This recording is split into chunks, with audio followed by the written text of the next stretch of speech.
안녕하세요. 사연에 빠지다의 DJ 민영입니다. 오늘 사연은 너무 충격적이라 읽는 내내 눈을 뗄 수가 없었는데요. 사연자님의 마음이 온전히 전달돼서 더 무섭고 읽기 힘들었던 사연이었던 것 같아요. 오늘도 두 가지 사연이 준비되어 있으니까 끝까지 함께 해주시고요. 그럼 오늘의 사연 바로 시작해 볼게요.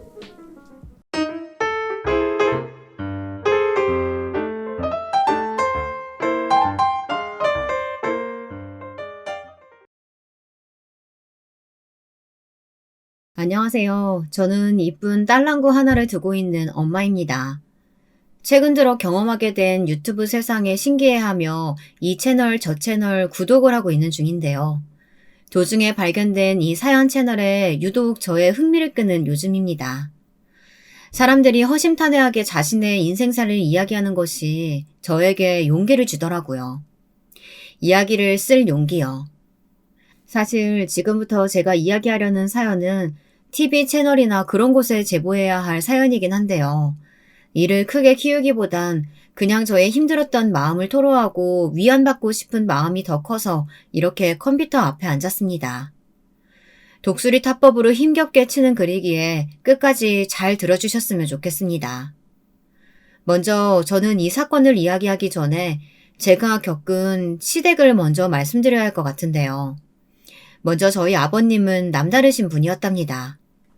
저희 시어머니는 남편이 어렸을 적 돌아가셨기에 제가 만나뵐 수 있는 분은 아버님 뿐이었는데요. 처음 아버님을 만났을 때 인상이 무서우셨어요. 어쩐지 말 한마디 한마디 속에 칼이 베어져 있는 느낌이었습니다. 가만히만 계셔도 카리스마가 절로 풍겨져 나왔는데요. 알고 보니 경찰직에 오래 계셨던 분이었어요. 그래서인지 말씀 한마디를 하셔도 약간 얼게 만드시는 부분이 있더라고요. 반면에 저는 약간 성격이 소심하고 잘 위축되는 편이라 그런 분들 앞에 서면 곧잘 주눅이 드는데요. 시아버지니 얼마나 더 어려웠겠어요. 특히 저희 시아버지는 체격도 크고 그 시대 어르신들답지 않게 손이나 발도 굉장히 크신 편이었어요. 아버님 안녕하세요. 철우 씨한테 이야기 많이 들었습니다. 만나 뵙게 되어서 영광입니다. 첫 만남은 완전히 망해버렸어요. 얼마나 저를 한심하게 보실까 싶더군요. 도대체 첫 만남에서 말도 더듬고 뭐라고 하고 나왔는지 기억도 잘 안 나요. 그렇게 어버버 하고 있는데 나중에 제 손을 따뜻하게 잡아주시며 그러시더군요. 네가 너무 떨고 있는 거 보니까 내가 장난치거나 하고 싶었는데 분위기가 그런 자리가 또 아닌 것 같아 겨우 참았다. 근데 사실 난 편한 사람이니까 언제든 격이 없이 대해줘라. 네, 아버님. 그리고 참고로 며느리 들어오기만을 엄청 기다렸던 사람이야. 절대 시집살이 이런 건 일절시킬 생각 없고 그저 너희만 잘 살면 되는 거니까 부담 갖지 말고 신경 쓰지 말아라. 전화 연락 이런 것도 하지 마. 아버님을 겪어보며 알게 되었지만 무척 유머러스한 분이셨습니다. 일상이 농담이라고 할 정도로 시종일관 유머를 던지셨어요. 그런데 그게 왜 그렇게 웃기던지 웃다 보면 어느새 시간이 가 있더라고요. 보통 시댁에 오면 언제 시간이 흘러가나 시계만 본다는 며느리들도 있다고 하던데 저는 외려 그 반대였죠. 시아버님 농담 속에 배어있는 따뜻함도 좋았고 저를 은연중에 배려해 주시는 모습도 인상적이었습니다. 그래서 사람은 겪어봐야 한다는 말이 있나 보다 싶더라고요. 또 저희 시아버지에겐 배울 점이 참 많았어요. 아까 말씀드렸듯 시아버지께서 경찰직에 오래 근무하셨다고 했잖아요. 사실 저는 성격상 그런 직업은 무섭고 피곤해서 절대 하지 못할 것 같은데 시아버님께서 간혹 말씀하시는 경험담을 듣고 있노라면 대단하다는 생각이 절로 들었습니다. 가령 이런 말들이었어요. 듣고 있으면 거의 영화 한 편이었고 전 객석에 앉은 관람인이었습니다. 그때 내가 근무할 당시에 동네에 강도질부터 시작해서 죄질이 엄청 나쁜 놈이 있었는데 잡기가 힘들었어. 경찰망을 요리조리 잘 빠져나갔거든. 근데 어느 날 제보를 받고 그놈을 잡으러 어느 오락실에 갔는데 진짜 그놈이 있는 거야. 가짜 제보들이 많아서 설마 했거든. 잘 걸렸다 싶어서 다가갔는데 이놈이 글쎄 날 보더니 화장실로 막 도망가더라고. 나도 빨리 뒤따라갔지. 그래서요? 근데 갑자기 그놈이 화장실에 들어가더니 가방에서 무기를 꺼내는 거야. 무기요? 시칼을 꺼내드는데 나도 사람이니까 약간은 움찔하게 되더라니까. 근데 다행히 그 화장실 안에 소주병들이 나뒹굴고 있었어. 그게 천운이었지. 옆에 있는 소주병으로 확 머리를 갈겨버렸지.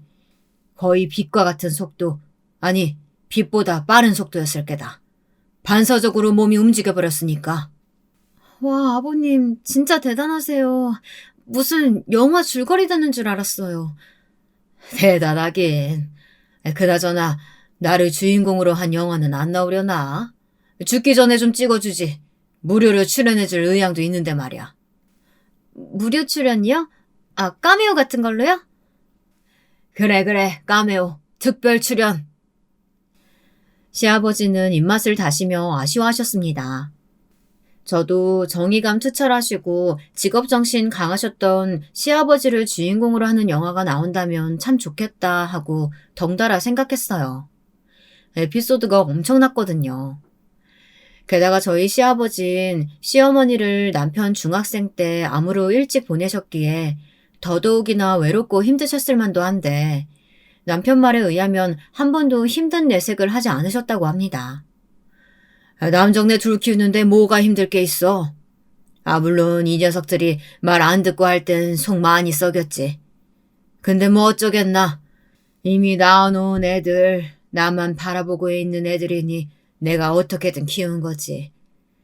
그래도 지금 생각해보면 얘네들이 다 알아서 자라줬다 싶어. 나는 뭐 공부시킨다거나 열성 부리며 한 게 별로 없거든. 아버님, 그래도 대단하신 거예요. 혼자 몸으로 아이들을 그렇게나 키우셨다니 저였으면 상상도 못할 일이에요. 그러다 저희가 당시 신혼집을 적적하실 아버님 집 근처로 잡아 만남이 잦아지게 되었는데요. 나중에 아버님께 남편을 키우셨을 때 재미있는 일화들을 듣고 싶어 물은 적이 있었어요. 내심 재미있는 답변을 기대하고 있었죠. 그런데 이때 시아버지께서 약간 말씀을 하시다 흐리신 부분이 있었는데 바로 저희 남편과 관련된 것이었답니다. 그래, 물론 그 철우는 좀 별난 부분이 있어. 힘들긴 했지. 그래서 더 엄하게 키웠고. 별난 부분이요? 남편은 자기가 되게 모범생 스타일이었다고 하던데. 시아버진 남편과 도련님을 키우시는 걸 말씀하시다 남편을 향해 별난 부분이 있다고 하셨는데 정확히 그걸 말씀해주지 않으셨거든요. 언제나 인자하시고 웃음이 많으신 시아버지께서 그렇게 얼굴이 어두워지시는 건 처음 보는 광경이었답니다. 더군다나 남편의 어린 시절이었으니 웃음 나올 에피소드들이 많을 것 같았는데 기대와는 달랐죠. 그런데 그때 남편의 반응도 이상했어요. 우리 이제 안 가? 슬슬 늦었으니까 가야지. 그래. 아버님, 저희 차가 막힐 것 같아서 먼저 일어나 볼게요. 이 사람 내일 출근해야 하는데 피곤한가 봐요. 오냐. 그래. 내가 애들을 너무 붙잡았구나. 피곤한 기색이 일절 없던 남편이 갑자기 너무 피곤하다며 일어서자고 하는 바람에 자리에서 일어나게 되었습니다. 그래서 그 상황은 흐지부지 되어버렸죠. 시아버진 저희를 바래다 주시면서도 약간 표정이 이상했습니다. 그게 제 마음에 이상하리만치 오래 남았죠. 나중에 오늘 사연을 쓰게 된 그 사건이 일어났을 때도 곰곰이 돌이켜보니 그때의 시아버지 얼굴이 생각나더라고요. 도대체 남편은 어렸을 적 어떤 사람이었을까 궁금해져서 그날 그렇게 자리가 파하고 나서도 저는 몇 번 남편이나 혹은 도련님에게 어린 시절 뭐하고 지냈는지 물어본 적이 있었어요. 그런데 그때마다 남편은 다신 묻지 못할 만큼 서늘하게 답했어요. 질문할 여지조차 주지 않는 답으로요. 뭐 별거 없었어. 왜 그런 걸 물어 쓸데없이. 하하, 저희 형은 그냥 혼자 있는 걸 좋아했어요. 나중에 도련님에게서 들은 정보는 그게 다였습니다. 물은 제가 민망해져 다시 저도 묻지 않았고요. 그러다 평소 저를 아껴주셨던 시아버지께서 저를 따로 부르시는 일이 있었는데요. 이날 너무나 충격을 받아 말을 잇기가 쉽지 않았답니다. 사실 시아버지께서는 그 나이 때 남성분들답지 않게 디저트 카페에 가거나 하시는 일을 좋아하셨어요. 달달한 것을 좋아하셨는데 당뇨도 조심해야 하고 건강도 챙겨야 하니 자주는 못 드시고 일주일에 한 번 저와 카페에 마중 가는 것이 당신의 유일한 낙이셨답니다. 그날도 시아버지께서 저와 함께 카페에 가고 싶으신가 보다 하고 새로 산 원피스를 입고 대구로 향했죠. 근데 얼굴 표정이 무거우시더라고요. 아버님, 무슨 일 있으세요? 오다가 새로 생긴 카페 발견했는데 빵이 무척 맛있어 보이더라고요. 거기 가면 될 것 같은데. 아유, 왜 이렇게 안색이 안 좋으세요? 저 아가, 일로 앉아보거라. 무거운 기색으로 제게 곁에 다가와 앉아보라는 시아버지의 말씀에 덩달아 가슴이 무거워졌습니다. 어딘가 심상치 않다는 생각이 들기 시작했죠. 역시나 덤덤하려 애쓰는 시아버지의 말씀 속엔 충격적인 내용이 담겨 있었어요. 너무 놀라지 말고 들어라. 아무래도 당분간 너랑 하는 나들이는 못 갈 것 같구나. 저기, 내가 병원에 입원을 좀 해야 할 것 같아. 위암이라고 하더구나. 네? 순간 너무 놀라 말을 잇지 못했습니다. 같은 위암이라도 몇 기이고 어느 정도의 상태인지에 따라 호전될 확률이 달라지기에 떨리는 목소리로 물었지만 아버님은 이미 3기의 진단을 받으셨다고 했습니다. 절제술 수술을 받고 항암도 해야 하는 상황이었죠. 저는 이미 친정엄마께서 위암을 앓으셨던 적이 있었던 터라 사실상 3기라는 말을 들었을 땐 심장이 철렁했어요. 친정엄마께선 비교적 조기에 암을 발견하셨고 완쾌 판정을 받으실 수 있었지만 그건 정말 천운이 따르신 거였거든요. 3기의 생존율 자체가 높지 않다라는 걸 아는 저는 그만 눈물이 터져 그 자리에서 오열을 하고 말았습니다. 정작 울고 싶은 사람은 아버님일 텐데도 제가 더 주체할 수 없어 민망스럽고 죄송스러웠습니다. 하지만 감정을 막을 길이 없더군요. 아버님, 죄송해요. 제가 진작에 병원에 데려다 드렸어야 하는데 저희 친정 오빠들이 저 못살게 굴 때도 아버님께서 그렇게 적극적으로 도와주시고 그러셨는데 제가 너무 죄송해요.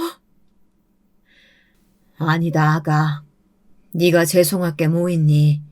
나는 지금이라도 발견된 게 다행인 것 같다. 역시 나는 운도 좋고 복도 많은 사람이야. 이렇게 내가 병 걸렸다고 울어주는 너도 있고 하니 겁날 게 없구나. 아가, 너무 걱정하지 말아라. 내가 이과담 어떻게든 이겨내보마. 아버님은 그 와중에도 저를 달래주기 위해 무지 애를 쓰셨습니다. 그리고 역시나 아버님답게 치료에 대한 의지를 보이셨어요. 만약 좌절하고 슬퍼하시면 어떡하나 걱정했는데 당신께서 먼저 그런 모습을 보이지 않았다는 사실이 저에겐 위안이었네요. 그러나 남편에게도 집에 가 이 소식을 전달해야 했는데요. 어떤 반응을 보일지 조금 염려가 되었습니다.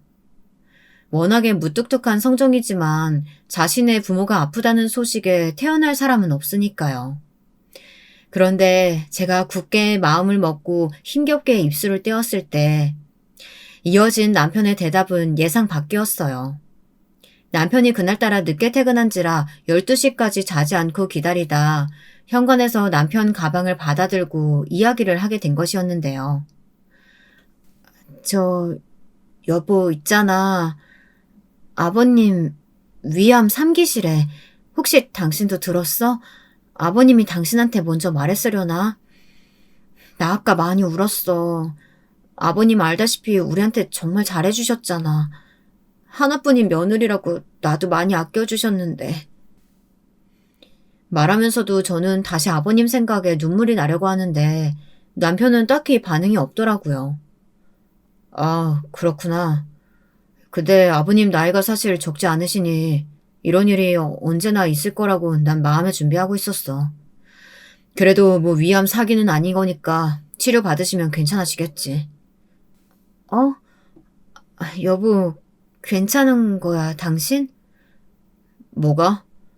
아니, 그냥 너무 아무렇지 않아 보여서. 남편의 반응은 덤덤 그 자체였어요. 그땐 슬픔을 숨기려고 하는 줄만 알았습니다. 그 정도로 지나치게 덤덤해서 마치 감정을 못 느끼는 사람 같았거든요. 여기서 남편에 대한 설명을 덧붙이자면요. 남편은 저와 결혼하기 전, 그러니까 연애를 하면서부터 성격이 굉장히 차분하고 침착한 사람이었습니다. 소심 위에다 감정도 오르락내리락 하는 저와 달리 무슨 위기 상황이 닥치든 이성적인 태도를 유지하는 사람이었죠. 저희는 같은 회사에서 일을 하던 사원 사이였는데요. 저는 그런 남편의 모습에 반했고 제가 먼저 좋아해서 고백도 먼저 하게 됐어요. 남편은 싫지 않았는지 받아주는 모양새를 취했고요. 그렇게 불같지도 그렇다고 어른 같지도 않은 미적거리는 연애를 하다가 저희는 나이가 30이 넘어 결혼을 하게 된 것이었죠. 이때 프로포즈는 의외로 남편이 했습니다. 제가 의외로라는 말을 쓴 거를 보면 눈치채셨겠지만 그만큼 남편은 살뜰하다거나 다정하다거나 그런 사람은 아니었어요. 감정을 표현하는 것에 익숙하지 않은 사람이었어요. 청혼 역시 나랑 결혼해줘 이 짧은 말이 전부였습니다. 전 그 말을 듣고 방방 들떠 좋다며 친정집에 소식을 알렸고요. 여보, 울고 싶으면 울어도 괜찮아. 마음 안 좋으면 연차 내도 되고. 당신 요즘 무리해서 일하긴 했잖아. 아니, 그럴 필요까진 없어. 힘들지 않아. 그리고 아버지 아프시다고 회사를 왜 쉬어? 어? 어른들 아프신 건 뭐 당연한 거잖아. 어쩔 수 없는 거고. 그때 남편이 정말 순진무구한 눈동자로 왜 쉬어? 라고 묻는데 약간 소름이 끼쳤습니다. 왜인지 모르겠지만 정말 이해하지 못하겠다는 얼굴이었거든요. 부모가 아프다는 것과 자신이 무슨 상관인지 모르겠다는 그런 얼굴이요. 아마 그때부터였을 겁니다. 제가 남편을 다르게 바라보기 시작하게 된 것이요.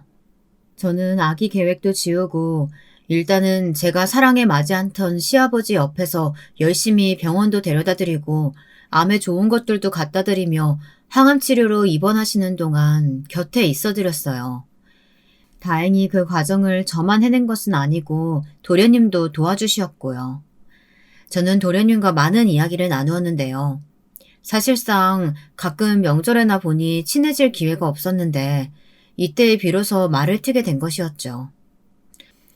남편하고 연년생이고 하니 많이 싸우시면서 컸을 것 같았는데 도련님 성격이 너무 좋으셔서 지금도 보면 저희 남편 존중해 주시고 그러는 게 눈에 보여요. 늘 감사해요. 아, 도련님 요즘 스타트업 운영하신다고 했죠?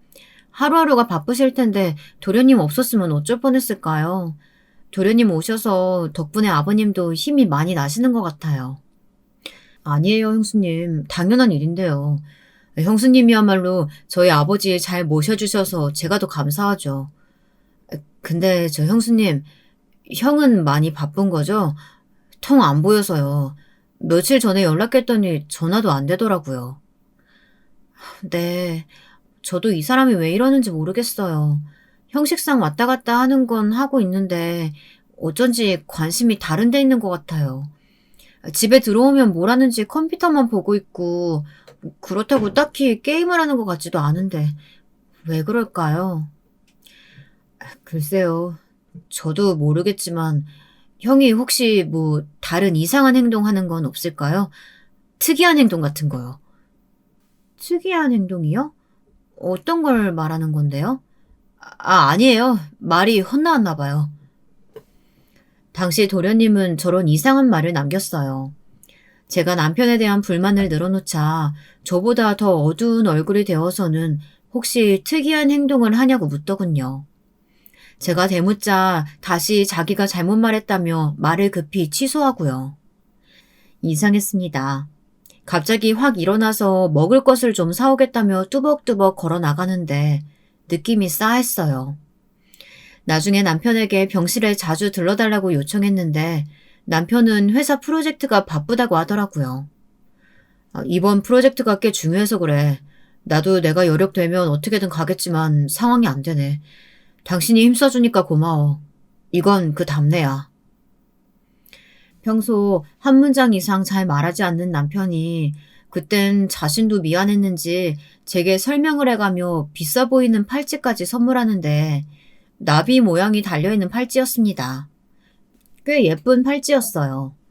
근데 그 팔찌를 보다 문득 도련님 말이 스쳐 지나가면서 혹시 남편이 딴 데에 눈이 팔려 있는 건 아닐까 이런 생각이 들더라고요. 외도요. 남편의 야근이 유독 많은 것도 수상했고요. 남편의 무뚝뚝한 성격을 누가 좋아해 줄까 싶기도 하지만 남편의 외모가 괜찮은 편이었거든요. 실제로 회사에 있을 때 저만 남편을 좋아하는 것도 아니었고요. 그때부터 저는 남편이 외도를 하고 있을지 모른다는 생각에 남편만 보면 가슴이 벌렁벌렁 뛰기 시작했어요. 더 이상 안 되겠다 싶어 이걸 친구한테 말했을 땐 난리가 났고요. 뭐? 바람? 그럼 당장 뒤를 파보든가 해야지. 너 뭐 본 거라도 있는 거야? 얼른 미행해보고 증거 잡을 수 있는 거 있으면 다 잡아. 내가 이혼으로 고생하는 친구들 한두 명 보니? 지금 증거 안 잡아놓으면 나중에 눈치채서 내빼버릴 수도 있다고. 그럼 위자료도 한 푼 못 받고 끝나는 거야. 알았어. 당장 알아볼게. 순간 친구의 말을 듣고는 정신이 확 깨이더군요. 이때껏 걱정만 하고 있었던 스스로가 창피했죠. 저는 당장에 남편 블랙박스부터 내비게이션 기록, 핸드폰 채팅창 내용까지 뒤지기 시작했습니다. 그런데 여기서 이상했던 것이 너무나 깨끗했다는 것이었어요. 남편이 깔끔한 걸 좋아하는 성격이긴 했지만 마치 일부러 지웠다는 듯 채팅창도 업무 내용 빼고는 다 지워져 있었죠. 굳이 왜 지웠을까? 내가 뭔가 눈치챘다는 걸 들킨 걸까? 찾으면 찾을수록 의심이 초조함으로 변해갔습니다. 그러던 어느 날 사건이 터졌어요. 밤늦게 퇴근한 남편이 저한테 소주를 한잔 하자고 하더라고요. 이런 일이 별로 없는데 그날따라 뭔가 진지한 표정이길래 덜컥 겁이 났죠. 당신 혹시 내 핸드폰 봤어? 순간 말문이 막혀버렸습니다. 남편은 그런 제게 자기가 그런 프라이버시 중요하게 여기는 거 모르냐며 다다다 쏘아대더군요. 제 행동이 선을 넘었다는 거죠. 저도 부부 사이에 있어 신뢰에 어긋나는 행동 하고 싶지 않았습니다.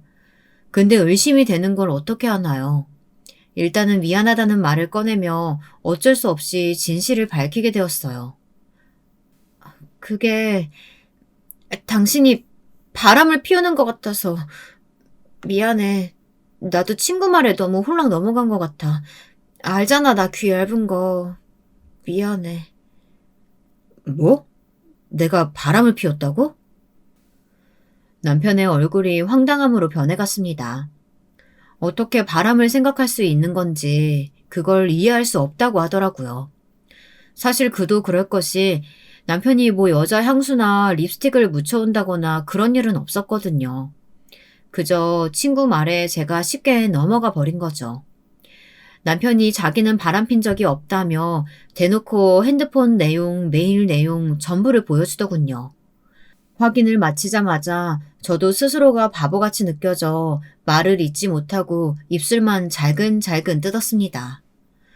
역시 남편은 더 화가 났는지 목소리가 커졌어요.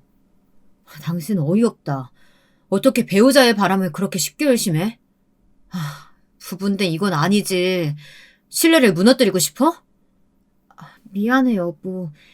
나도 내가 이렇게 의심이 많은 성격인 줄 몰랐어. 미안해, 정말. 다신 이런 행동 하지 마. 아주 바보 같으니까. 다음부턴 절대 이런 일 그냥 넘어가지 않을 거야. 근데 여보, 근데 원래 자기 기록 같은 거 잘 지워? 원래 그랬잖아. 왜, 그것도 의심돼? 휴지통까지 보여줘? 아니야. 아니야. 다신 함부로 뒤지지 않을게. 미안해, 정말. 제가 100배 빌고 사과함으로써 결국 일은 그렇게 마무리되었어요. 남편 역시 더 이상 분란을 만들고 싶어 하지 않는 것 같아 넘어갔죠. 지금 생각해보면 제가 이때 더 공격적으로 적극적으로 나서 남편의 뒤를 팠다면, 차라리 업체에 맡겼다면 어떻게 되었을지 아마 많은 것이 바뀌었을 것 같다는 생각이 듭니다. 그 사이 아버님은 힘겹게 인생의 고비를 지나고 계셨어요. 남편에 대한 의심이 종결되고 다시 아버님에게 관심을 돌릴 수가 있었는데요. 가슴 아프게도 아버님은 항암의 부작용을 크게 겪으셨어요. 아마 여기서 항암 치료를 한 번이라도 받아보신 분이라면 아시겠지만 몸 안에 나쁜 암세포만을 죽이는 것이 아니기 때문에 살도 많이 빠지고 입맛도 잃어버리시고 거기다 설사도 심하셨습니다. 아가, 너에게 미안하다. 네가 애써주는데 참 내가 이걸 이겨내지 못하고. 아니에요, 아버님. 약한 소리 마세요. 저 하나도 힘들지 않아요. 얼른 나와서 우리 꽃구경도 가고 단풍 구경도 가고 해요. 그때마다 전 일부러 쾌활한 목소리를 내어 아버님이 좋아하시는 꽃 한 송이를 침대 옆에 놓아두곤 했죠. 다행히 아버님은 항암을 받으시는 동안 많이 힘겨워하시긴 했지만 그래도 잘 극복해 나가고 계셨어요. 그리고 드디어 항암 치료가 다 끝났을 때 저희에게 한 가지 선언을 하셨는데요. 그것은 제게 많이 섭섭한 소식이었어요. 바로 시골로 내려가겠다는 것이었습니다. 공기 좋은 곳으로 가 요양을 할 겸 쉬고 싶다시는 게 요지였어요. 아파 보니 알겠더구나. 내가 세상 쓸데없는 것에 너무 많은 신경을 쓰고 살았다는 것을. 진즉 좀 스트레스 덜 받고 건강 신경 쓰며 살면 좋았을 걸 말이야. 세상 만사 그래도 즐겁게 살았으니 죽어도 후회는 없을 거라 생각했는데 막상 죽음 앞에 부딪혀 보니 후회되는 것들 천지였어. 얘들아, 뭐니 뭐니 해도 건강이 최고란다. 그리고 어느 정도 즐기며 살아야 돼. 나는 이걸 지금에서야 알았지만 너희들은 일찍 깨닫고 스트레스 받지 말고 건강 챙기며 살아야 한다. 아무쪼록 나는 내려갈 테니까 가끔 휴식 필요할 때 내려와서 나랑 떠들고 가거라. 아버님, 정말이세요? 정말 결정하신 거예요? 전 너무 서운했어요. 제게 결혼 생활 내내 많은 지지자가 되어주셨던 분이 곁을 떠나간다는 생각에 외로움도 한켠 들더라고요. 그만큼 아버님은 제게 의미가 깊었던 분이었습니다. 하지만 아버님은 그 한 말씀을 남기시고 집을 처분하신 뒤 빠르게 시골로 내려가셨습니다. 사람 만나는 것도 좋아하시고 여기서 친구분들도 꽤나 많으셨는데 그 모든 걸 다 처분하고 내려가실 정도면 건강을 잃으시면서 느끼신 게 큰 것 같았어요. 그 후 도련님이 결혼할 여자를 데려와 장가를 가고 또 저희 사이에도 아이가 생기면서 인생은 아무렇지 않게 굴러가기 시작했습니다. 저와 남편은 사실 임신을 위해 딱히 크게 노력한 건 없었는데요. 제가 체질적으로 임신이 잘 되는 체질이었던 건지 마음을 먹으니 쉽게 아기씨가 들어서 버렸어요. 친정엄마는 축복 중에 그런 축복이 없다며 동네에 잔치를 열 기세였어요. 네 오빠들 중 정상이 하나도 없어서 내가 마음고생만 오지랖게 했는데 너라도 임신하고 손주 소식 들고 오니 얼마나 기쁜지 몰라. 아이고 우리 딸 장하다 장해. 기특해. 물론 아버님 역시 굉장히 좋아하셨습니다. 아버님은 공기 좋고 물 좋은 시골에서 간간히 소식을 전하곤 하셨는데 가끔씩 직접 농사 지으신 채소들을 보내기도 하셨어요. 제 임신 소식을 듣곤 뭐? 아니 정말이냐? 나한테 손주가 생긴다고? 아이고 하늘이 나를 살리신 것만도 감사한데 또 이런 감사한 소식이 있었구나. 아들일까 딸일까 너무 궁금하네. 그러지 말고 내가 조만간 니들 사는 곳에 한번 가마. 우리 둘째 놈하고 다 같이 모여서 식사라도 함께 하자. 이렇게 말씀하시며 서울로 냅다 오셔버렸죠. 제가 입덧이 좋아졌을 시기 오셔서 그날은 오랜만에 아버님과 즐겁게 못다한 수다를 떨며 회포를 풀었답니다. 사실 아버님이 시골에 계시니 전보다 교류가 적어졌고 예전같이 어디를 같이 다닐 기회가 없어 아쉬웠는데 얼마나 좋던지요. 마치 오랜 친구를 만난 것 같았습니다. 그런 마음에 종일 떠들고도 하룻밤만 자고 가라고 조르게 되었어요. 그런데 그때 남편이 저를 구석으로 끌더라고요. 저기, 꼭 아버지 우리 집에서 재워야 돼? 어? 그게 무슨 말이야? 아버님 반년 만에 보는 거잖아. 왜? 여기서 재우시면 안 될 이유라도 있는 거야? 아니, 그건 아니고. 나는 좀 불편해서. 당신이 아버지가 불편하다고? 아니, 왜? 처음 듣는 황당한 소리였습니다. 전혀 누군가를 불편하게 할 시아버지가 아닌데 갑자기 남편은 왜 이러는 것일까요? 제가 따져 물으니 절대 답은 해주지 않고 자긴 불편하니 내보내란 말만 하더군요. 그러다 결국 제가 의견을 물으지 않으려 하자 그럼 제 마음대로 하라며 토라진 듯 뒤를 도는데 황당했죠. 보통은 제가 저희 친정엄마를 데려온다고 하거나 할 때 이런 상황이 발생하잖아요. 그리고 정말 이해가 안 됐던 건 실제로 나중에 저희 친정엄마가 저희 집에서 아이를 봐주겠다고 일주일이나 머물고 가신 적이 있었는데요. 그땐 남편이 별 불편한 기색을 비추지 않았거든요. 여러분들이라면 이해가 가시겠어요? 딱히 남편과 시아버지 사이 드러나는 갈등이 없었는데 말이죠. 그리고 그때 시아버진 저희 사이에 작은 실랑이가 있는 것 같으니 도리어 약간 불편해하시며 그렇게 마음이 찝찝한 채로 그 다음날 아침 배웅을 하게 되었습니다. 아버님 자주 오셔야 돼요. 아니 아버님이 오시는 게 아니라 제가 자주 갈게요. 아기 낳고 손주 보여드리러 갈 테니까 건강히 계세요. 화투 너무 많이 치지 마시고요. 담배는 절대 안 되는 거 아시죠? 알겠다 알겠어. 우리 며느리 아니면 누가 내 걱정해 줄까 몰라. 그나저나 다음에 시골 오면 내가 소개시켜줄 사람이 있어. 이쁜 사람이 있는데 사람이 야무지고 착실해. 우리 집 논밭일도 잘 도와주고. 꼭 소개시켜줄게. 어머나, 세상에 그새 만나시는 여자가 있으셨던 거예요? 역시 멋쟁이 아버님. 꼭 소개시켜주세요. 제가 엄청 싹싹하게 대해드릴게요. 몰랐는데 아버님께서는 만나시는 여자가 있는 모양이었습니다. 실로 어머님을 보내시고 몇십 년 만에 하는 연애이실 텐데 수줍어하고 떨려하시는 모습이 눈에 그려져 얼른 그 모습을 보고 싶었죠. 후에도 전화할 때마다 가끔 그 정자라는 아주머니에 대해 제게 말해주시곤 했는데 그 고민 상담들이 참 귀엽게 느껴졌어요. 정자 씨가 나를 좋아하는 게 맞는지 아닌지 가끔은 헷갈린단 말이야. 아니 저번엔 이장님 밭에 가서 일을 도와주는데 그걸 보면 나한테 마음이 없는 것 같기도 하고 어제는 갑자기 나 먹으라고 고구마를 한 소쿠리 쳐서 갖다 주는데 마음에 있는 것 같기도 하고 나도 모르겠어. 이런 말들이 새삼 귀엽게 느껴져 혼자 조용히 속으로 웃곤 했어요. 그래도 아버님이라면 당연히 그 여자분이 아버님을 좋아하실 거라고 확신하고 있었답니다. 근데 그 확신이 현실이 되어 정말로 이렇게나 빨리 진도가 나가버릴지 모르고 있었죠. 아버님께서 제가 소중한 딸을 안고 시골에 내려간 날 그 정자 아주머니와 함께 나란히 앉아 웃고 계시는 겁니다.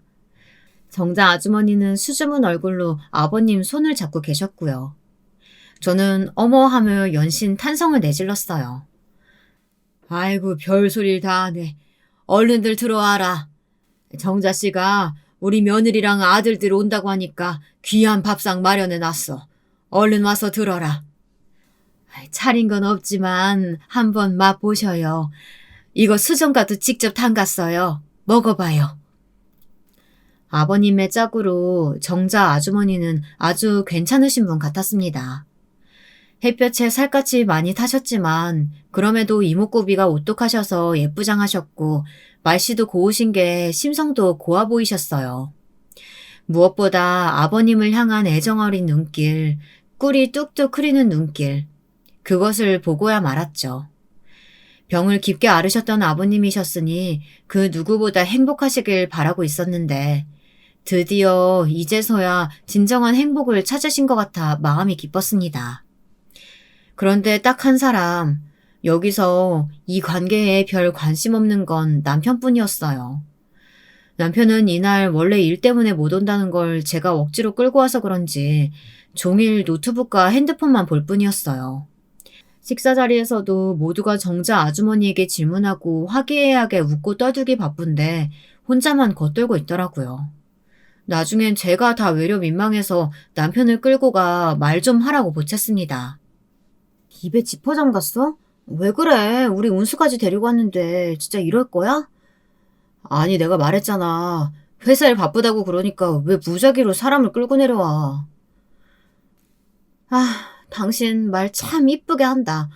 오랜만에 보는 아버님한테 그러고 싶어? 아버님이 행복한 게 싫어? 그게 나랑 뭔 상관인데. 그리고 남편은 아무 대꾸하지 않았습니다. 말수가 별로 없다고만 생각했던 남편이었는데 그것을 넘어서 차갑고 정이 없는 그런 사람으로 생각되더라고요. 남편은 당시에 사업을 시작했는데 바쁘단 핑계로 아이 교육에도 뭐에도 별로 관심이 없었어요. 여기에 불이 붙듯 한 가지 사건이 더 일어나게 되었습니다. 남편이 얼마나 동정심이 없고 공감이라는 능력 자체가 없는 사람인지 알게 된 사건 말입니다. 어느 날 딸아이와 남편과 함께 오랜만에 주말 외식을 즐기고와 TV를 보고 앉아있는데 갑자기 남편이 그러더라고요. 그때 보고 있던 영상이 동물들을 고속도로에서 버리고 나쁘게 대하는 사람들에 대한 영상이었는데 그걸 보고 딸아이가 눈을 가리며 무섭다고 울먹거리길래 제가 눈을 대신 가려주었어요. 근데 남편이 이렇게 중얼거리는 겁니다. 저게 뭐가 슬프다는 거야. 요즘 방송들 참 가식적이야. 동물이 사람이랑 같아. 남편은 그러고선 이해할 수 없단 표정으로 절 빤히 쳐다보더라고요. 순간 내 남편에겐 양심의 가책이랄까 그런 게 없는 건가 그런 생각이 스치는데 저도 모르게 핸드폰에 소시오패스란 단어를 치고 말았습니다. 거기에 적힌 특징들을 보는데 교묘하게 남편과 맞아떨어지는 것들이 보였습니다. 남편은 목표를 이루기 위해 수단과 방법을 가리지 않았고 윤리적인 선이 가끔은 불분명하기도 했습니다.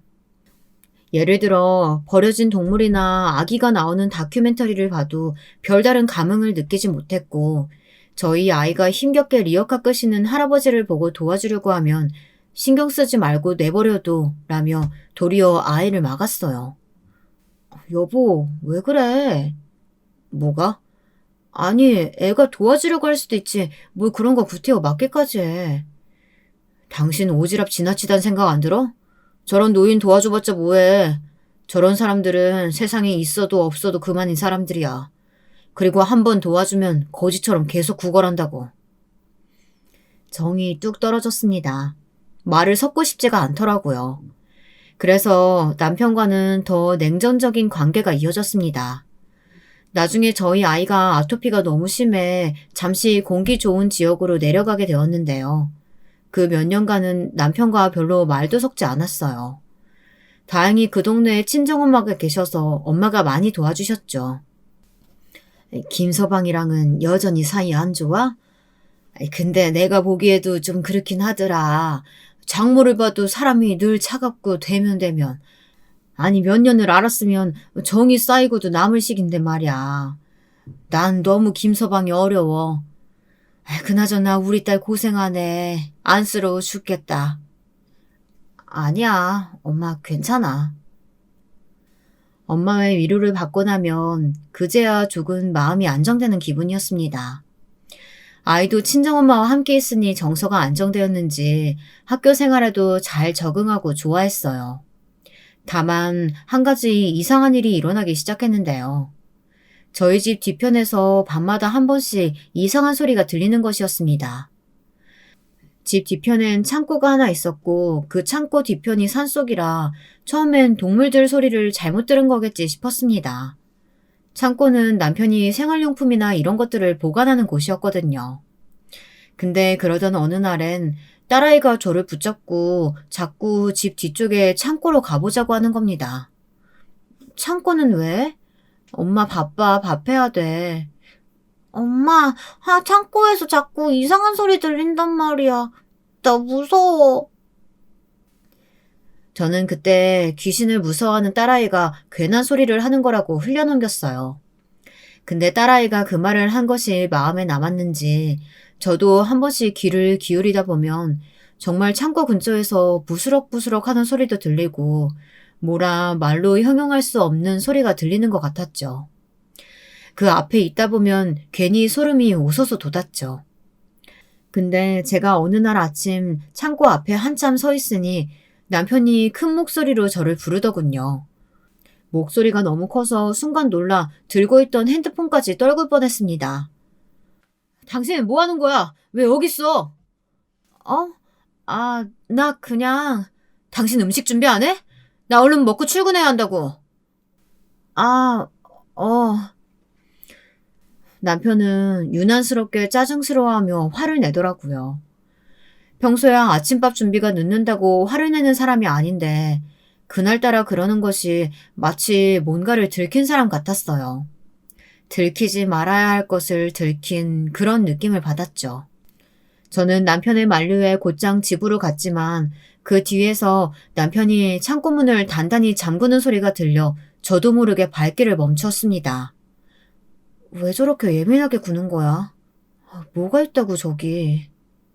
처음엔 단순히 짜증이 났지만 밤새 남편이 자물쇠를 잠그는 소리가 잊혀지지 않았어요. 특히 밤이면 더 생각이 났습니다. 어느 날은 창고 안을 슬쩍 들여다볼까 생각하기도 했습니다. 하지만 어처구니 없는 생각이라고 여기며 스스로 고개를 가로저었죠. 아마도 저는 이때 분명 어떤 직감을 느꼈지만 무시하려고 했던 것 같습니다. 무언가 엄청난 것을 알게 될까봐 그걸 두려워하는 마음이 작동한 것 같아요. 하지만 그러던 어느 날 딸아이가 저를 부르는 소리가 들렸어요. 곤히 자고 있는 저를 흔들어 깨운 딸은 자꾸 무서운 소리가 난다며 제 품으로 파고드는 겁니다. 소리? 무슨 소리가 난다는 건데? 엄마, 집 뒤쪽에서 자꾸 이상한 소리가 나. 나 못 자겠어. 엄마 아빠랑 잘래. 딸 방은 집 뒤편이랑 더 맞닿아 있어 유독 더 그런 소리들을 많이 듣는 것 같았어요. 결국 저는 딸 방을 저희 방과 바꿔주었죠. 그리고 어느 날은 제가 직접 확인을 해보기 위해 윤기를 내보려고 했는데 거기에 신경 쓸 새도 없이 마음이 힘든 일이 일어났습니다. 도련님에게서 어느 날 연락이 와서 잠깐 서울로 가 커피숍에서 자리를 잡고 이야기를 나누게 되었는데요. 도련님이 저를 보자마자 무서운 얼굴로 바뀌더군요. 제가 아버지 안색이 안 좋은 것 같아서 병원에 데리고 갔는데 암이 재발되었다고 이번엔 전이까지 다 돼서 손 쓸 방법이 없다고 해요. 아버지가 항암하실 수 있는 체력도 안 될 것 같고 일단 형수님께 소식 전해야 될 것 같아서 이렇게 뵙자고 했어요. 아버님이요? 정말이에요? 눈물을 글썽거리는 도련님 말 속에 저는 또 한 번 무너지는 것 같았습니다. 결국 아버님은 호스피스 병동으로 가게 되셨고 저는 이제 아버님의 마지막을 정말 준비해야 한다, 이별을 준비해야 한다는 것을 깨달았습니다. 나는 괜찮다. 너무 걱정하지 마라. 그나저나 니들이 나보러 온다고 고생일까봐 그게 더 걱정스럽구나. 큰애도 그렇고 다들 바쁠 텐데. 아니에요, 아버님. 그게 뭐가 걱정이에요. 아가야, 나는 언젠가 이렇게 될 줄 알았다.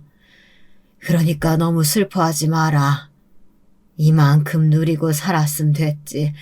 뭘 더 살겠다고 욕심을 부리니. 이 정도면 충분해. 정자 씨도 만났고 우리 복덩이 며느리도 얻었고 손녀도 보았고 됐다. 아버님은 그날따라 미련이 없어 보이셨어요. 뭐랄까 체념을 하신 듯 보이셨습니다. 그저 자신의 운명이니 덤덤히 짊어지고 가겠다는 것 같았어요. 그 앞에서 전 아무 말을 할 수가 없었습니다.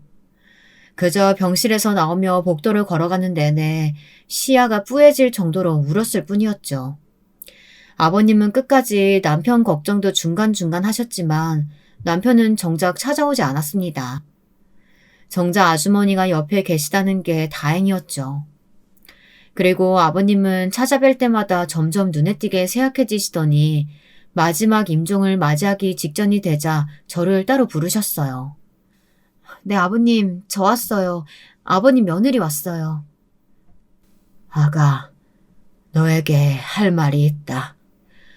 이거 꼭 잊지 말아야 한다. 나 믿지?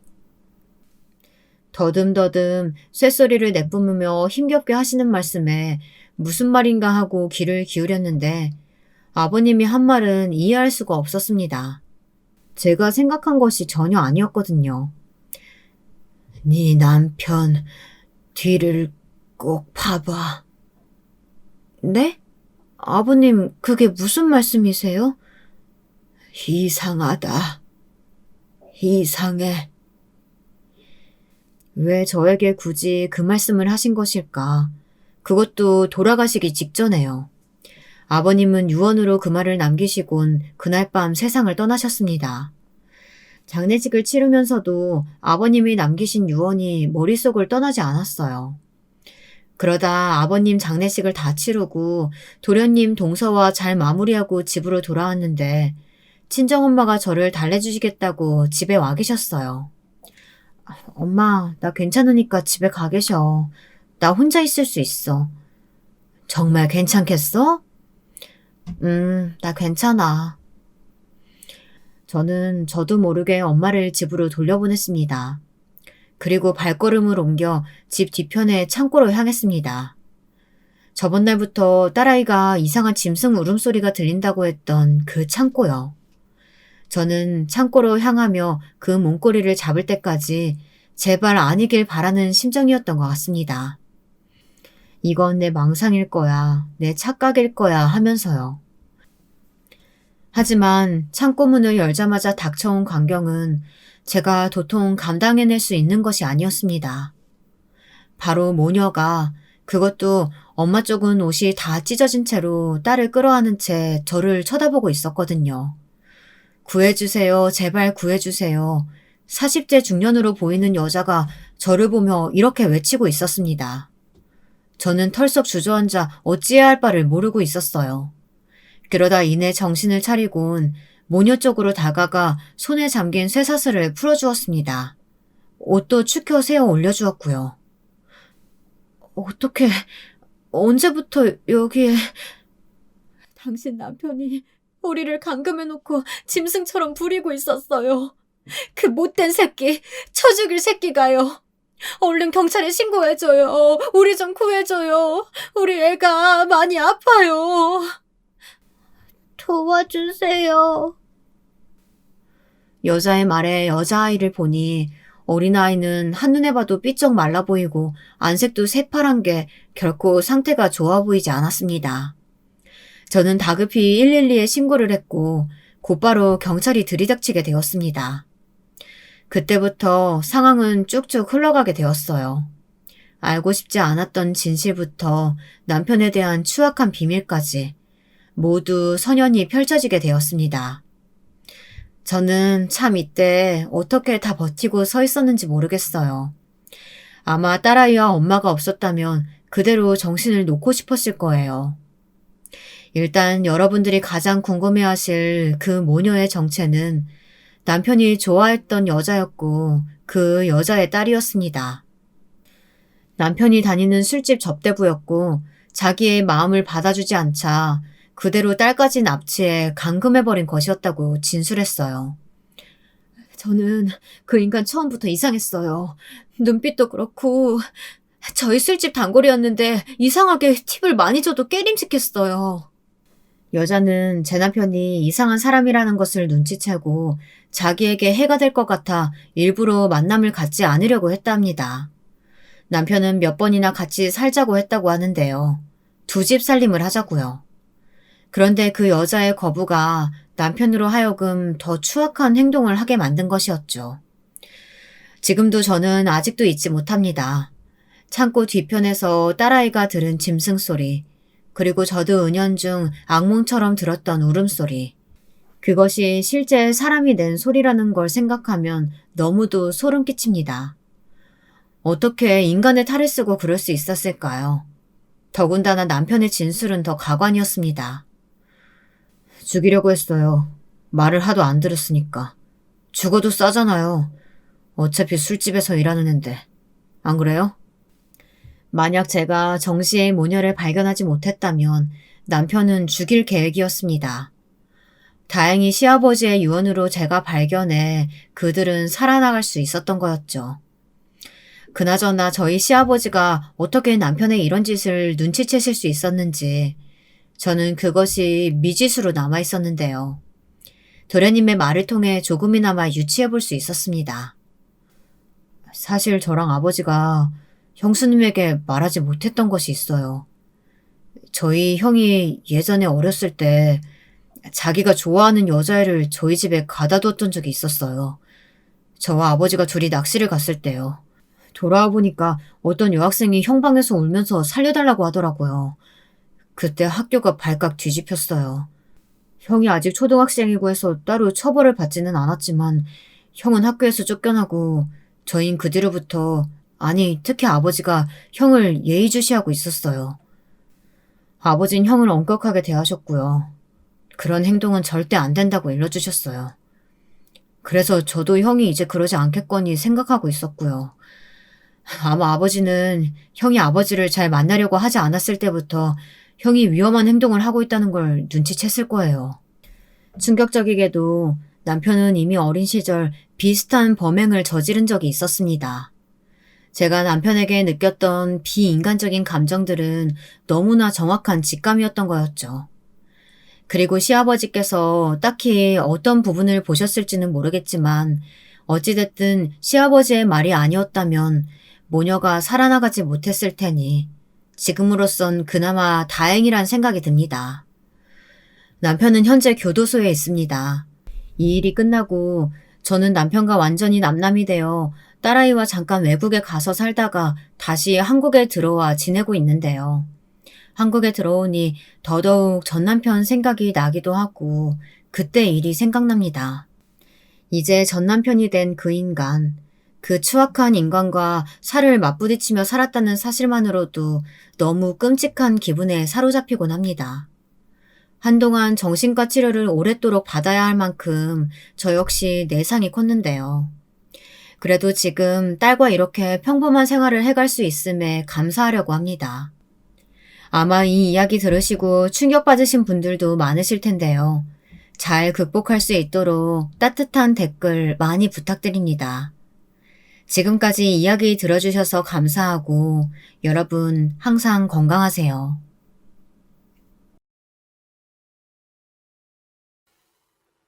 저는 유튜브를 즐겨보는 사람은 아니었는데요. 제 친구가 한번 봐보라며 보내준 이 사연 채널에 푹 빠져서 요즘은 사연 듣는 재미로 살고 있는 사람입니다. 물론 일할 때는 듣기가 힘들지만 일 끝나고 집에 와서 혼자 맥주를 마실 때마다 듣다 보면 시간이 금방금방 가서 좋더라고요. 아무쪼록 오늘은 제 이야기를 해드려야겠다 싶어 글을 쓰게 되었는데요. 어떤 분에겐 지루하실 수도 있겠지만 그래도 정성 들여 써볼 테니 끝까지 들어주셨으면 해요. 먼저 제 소개를 드리자면 저는 올해로 40대에 접어든 여성입니다. 3에서 숫자가 4로 바뀌니 섭섭하기도 하고 싫기도 한데요. 그래도 빠듯하고 늘 조급하게 살았던 20대를 생각하면 지금이 훨씬 나은 것 같아요.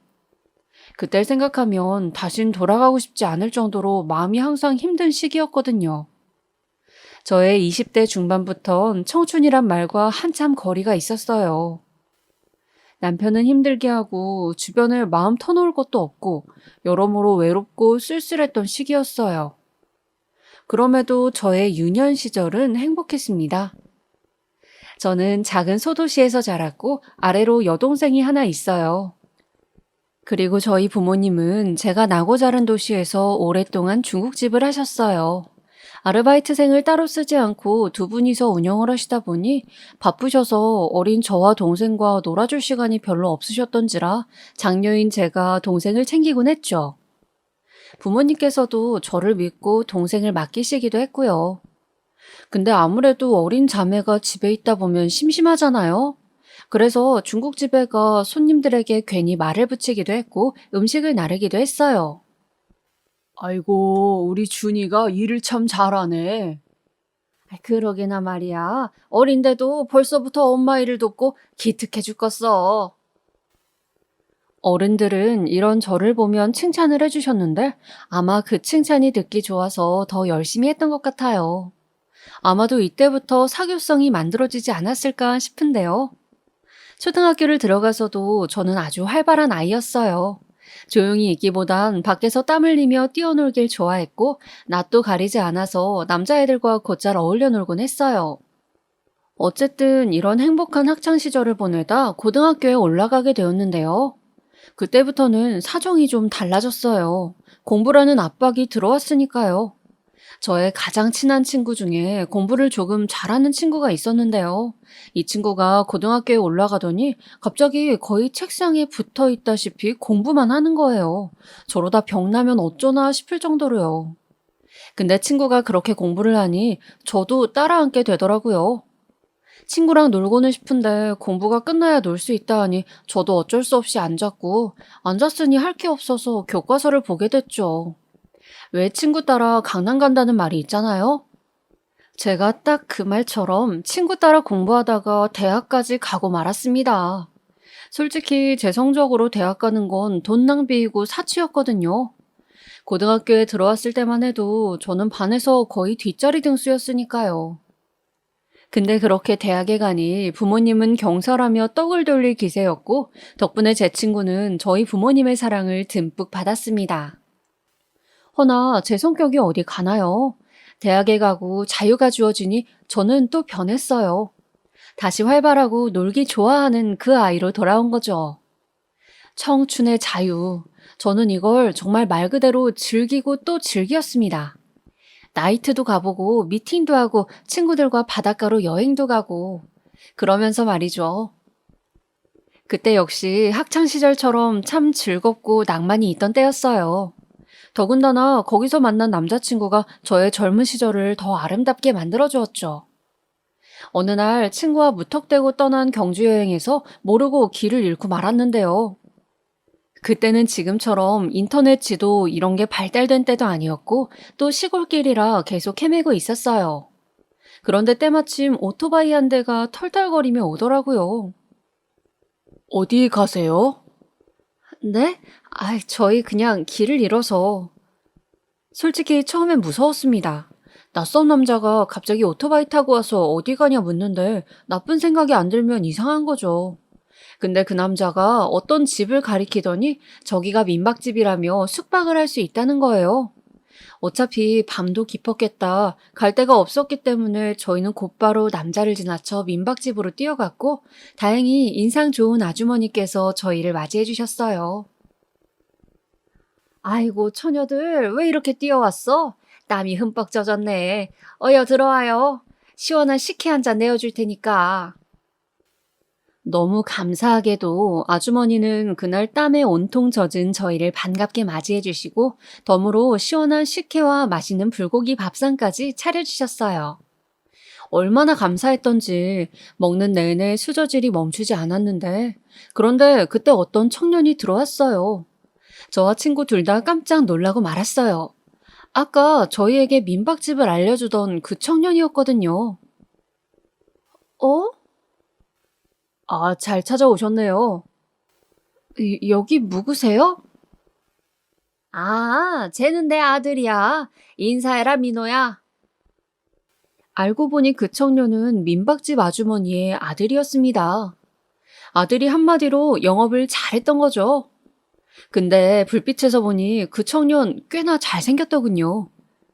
아깐 컴컴한 곳에서 말을 걸어 무섭기만 했는데 다시 보니 이목구비도 뚜렷하고 특히 눈매가 깊어 분위기 있어 보이는 타입이었어요.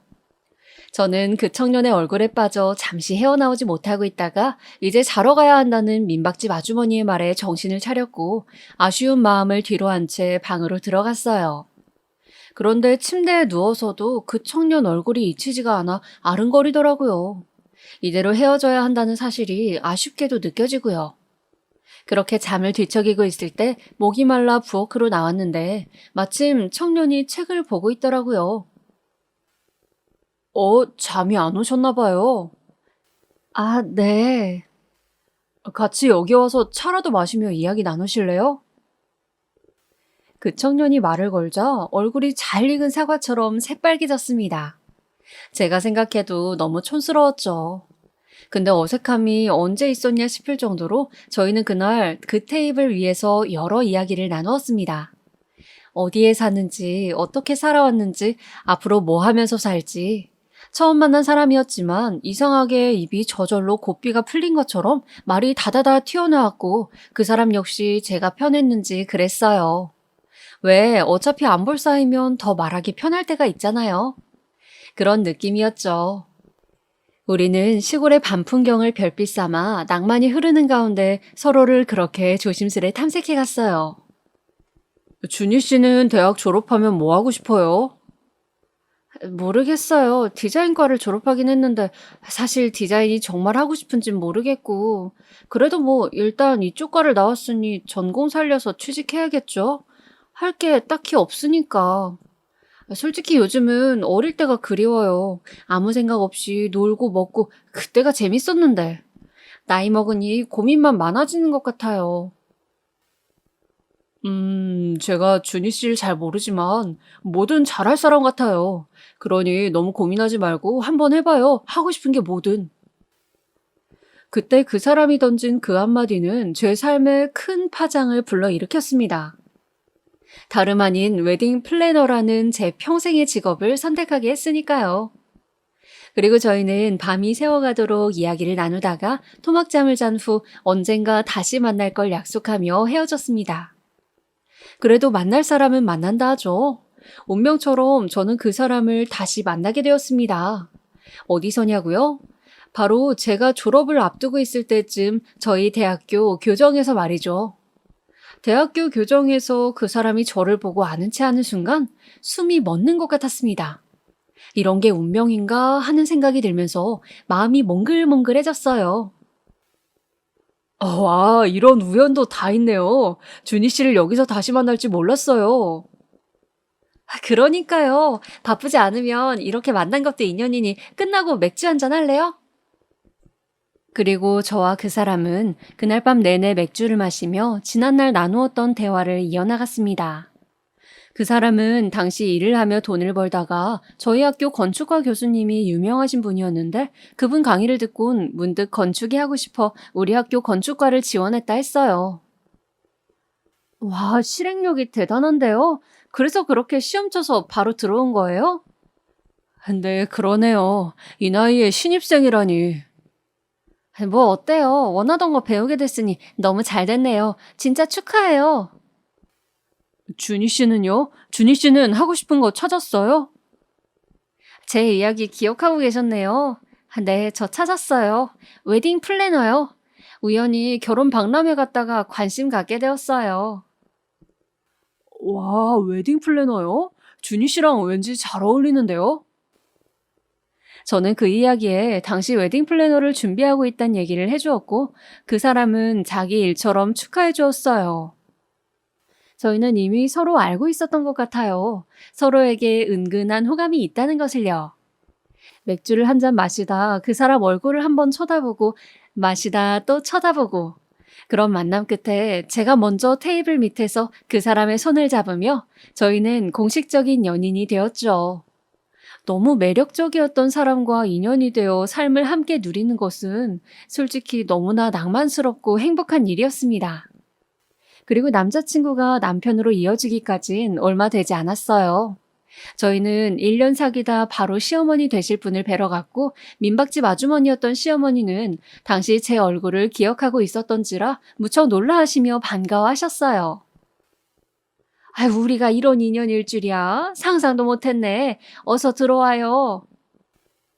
시어머니도 시아버지도 모두 좋은 분들이시고 하니 얼른 결혼 생활을 시작하고 싶은 마음이 컸어요. 하지만 제 생각과 달리 부모님은 걱정이 많으셨어요. 결혼이 이르다고 생각하셨거든요. 아, 너 이제 직장 들어갔잖아. 조금 있다 해도 늦지 않을 텐데 꼭 지금이어야 하니? 그 사람이 그렇게 좋아? 아직 대학생이라며. 그럼 돈 모아놓은 것도 없겠구만. 아, 그래. 나도 네 엄마 말에 동의한다. 서로 직장인이 돼서 결혼하는 게 훨씬 안정적이고 좋아. 막말로 네가 다 벌어야 하는 거 아니냐? 부모님은 이런 말씀을 하시며 조금만 늦추면 안 되겠냐 말씀하시기도 했습니다. 부모님 걱정이야 왜 이해를 못하겠어요. 소중하게 키운 딸이 생활비 벌며 남편 내조한다는데 싫죠. 근데 저는 당시 너무나 낙관적이었어요. 생활비 벌면서 남편 내조하고 남편이 바로 졸업 후 취직하면 전혀 문제 없을 거라고 여겼어요. 제 생각을 꾹꾹 담은 종이까지 만들어 부모님을 설득했고요. 여기엔 남편까지 합세했습니다. 결국은 부모님도 아유, 그래, 알았다. 대신 잘 살아야 한다. 하며 결혼을 허락해 주셨죠. 허나 그때는 몰랐지만 당시 어머니 말씀을 들었다면 얼마나 좋았을까 하는 후회를 그 후로 1000번은 더 넘게 했습니다. 결혼 생활의 초반은 무난했어요. 당시 저나 남편이나 모은 돈이 없어서 빌라에서 신혼생활을 시작했는데요. 양가 부모님의 지원을 받긴 했지만 그 돈은 살림에 보태 썼고요. 하지만 저는 웨딩 플래너로 첫 시작을 하고 있던 사회초년생이었기에 힘든 일들이 많았어요. 사회초년생이면 아시겠지만 일도 어리숙하고 사람 관계도 잘 다뤄내지 못하잖아요. 그래서인지 나 몰래 우는 날도 많았고 선배한테 깨지는 일도 허다했어요. 그럴 때마다 마음을 붙잡기 위해 굉장히 노력해야 했어요. 사실 웨딩 플래너라 하면 서비스라고 알고 계시는 분이 많은데 서비스뿐 아니라 영업을 같이 해야 해요. 그것까지 다 하려면 일주일에 주 6일 7일을 근무해도 빡빡하고 결국은 몸이 죽어나죠. 거기다 가장 큰 문제는 저희 집 수입원의 대부분을 제가 다 감당하고 있었다는 거예요. 남편은 대학생이다 보니 생활비부터 보험까지 자잘한 것들을 다 제가 내야 했는데 그 돈이 만만치 않았어요. 솔직히 이런 퍽퍽한 생활에 치여 살다 보니 결혼을 조금 늦게 할 걸 그랬나 하는 후회가 슬그머니 치밀어 오르더군요. 그래도 그때는 남편이 늦게 들어오는 저를 위해 요리도 해주고 청소도 해주고 고생해줘서 고마워. 나도 얼른 취직할게 라는 말들을 많이 해줘. 없는 힘도 짜내어 일을 했어요. 그리고 그렇게 버텨나가자 시련에도 끝이 온단 말이 있듯 남편이 드디어 대학을 졸업하고 구직을 할 수 있게 된 시기가 다가왔습니다. 저에겐 기다리고 기다리던 가뭄의 비와 같은 날이었죠. 근데 이상하게 남편은 어디를 내도 자꾸 떨어지더라고요.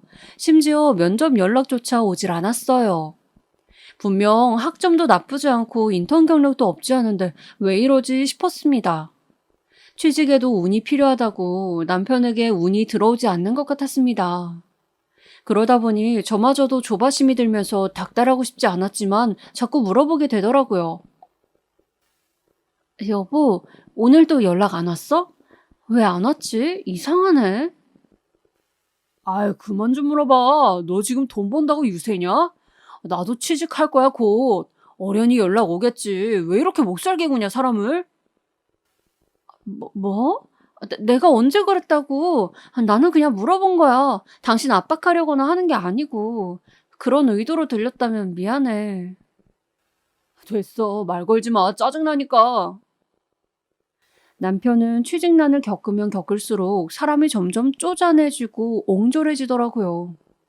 예를 들어 제가 아침에 일어나 까먹고 밥을 못 차리고 나가면 그걸로 저를 닥달하며 너 나한테 지금 눈치 주냐? 이런 식으로 말하더라고요. 너무 바빠 일 때문에 그랬다며 친히 해명까지 해야 했죠. 한 번은 이런 일도 있었어요. 아마 들으시면 헛웃음 지으실 것 같은데요. 남편은 소고기를 좋아하고 저는 돼지고기를 좋아했는데요. 근데 사실 식당에서 소고기 사 먹는 게 비싸잖아요. 그래서 집에서 남편 소고기 구워주며 의욕도 좀 돋굴 겸 부부 사이도 회복할 겸 겸사겸사 소고기를 샀어요. 근데 한여름날 불 앞에서 소고기를 굽고 있으니 너무 덥고 힘들더라고요. 그래도 우리 남편 먹이는 건데 열심히 굽자 싶어서 정성껏 굽고 있는데 남편이 들어왔습니다. 뭐야, 소고기야?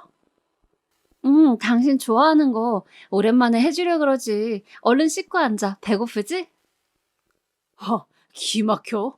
아, 됐어. 안 먹어. 그리고 들어가는 거예요. 어이가 없었죠. 아니, 자기가 좋아하는 거 구워준 건데도 왜 저런 반응인지 순간 화가 나 남편 따라 들어가 따졌어요. 근데 남편 하는 말이 날 챙기고 싶었으면 식당에서 안 먹고 왜 굳이 마트에서 산 건데? 우리 집 소고기 먹을 형편도 안 되니까 집에서 구워 먹는다. 이거 말하고 싶었던 거 아니야? 나한테 하진 못하는 말 그렇게 행동으로 보여주는 거 아니냐고. 너 참 진짜 쪼잔하다. 그러고 싶냐 진짜? 뭐? 아니 누가 할 말을. 난 당신이랑 조금이라도 사이 좋아지고 싶어서 내 딴엔 노력한 거야. 더워 죽겠는데도 고기 구워가면서. 근데 뭐가 어쩌고 어째? 어쩜 당신은 사람 마음을 이런 식으로 짓밟아. 짓밟긴 네가 하는 행동에 배려가 눈꼽만치도 없으니까 그런 거지. 그날 너무 화가 나 크게 부부싸움을 하고 말았고 한 달간이나 그 때문에 서로 말을 하지 않았어요. 완전 냉전기였어요. 이혼 이야기만 안 끝냈다 뿐이지 누구 한 명이라도 건들면 이혼이라는 글자가 바로 튀어나갈 분위기였죠. 그러던 어느 날 이 냉전기가 끝나게 되었는데요. 남편이 먼저 뻘쭘한 얼굴로 제 어깨를 툭 치더니 이런 말을 하더군요. 나 합격했어. 어딜? 내가 원하던 건축회사에 들어가게 됐다고. 오늘 연락 왔어. 최종 합격했다고. 그간 미안했어. 내가 열등감이 너무 지나쳤나 봐. 남편이 원하던 회사에 드디어 합격하게 된 거였어요. 얼마나 기쁘던지. 그때 속으로 남편이 취직해서 이제 살림에 보탤 수 있다는 것도 좋았지만 더 이상 열등감에 시달린 애꿎은 소리 듣지 않아도 되니 그게 더 좋았어요. 그만큼 남편으로부터 받는 스트레스가 어마어마했거든요. 저희는 그날 오래간만에 부부간의 사랑도 나누고 이제부터 열심히 돈 벌자는 말도 하며 서로 으쌰으쌰 했어요. 남편이 먼저 사과했기에 제 마음도 눈 녹듯 사르르 풀렸고요.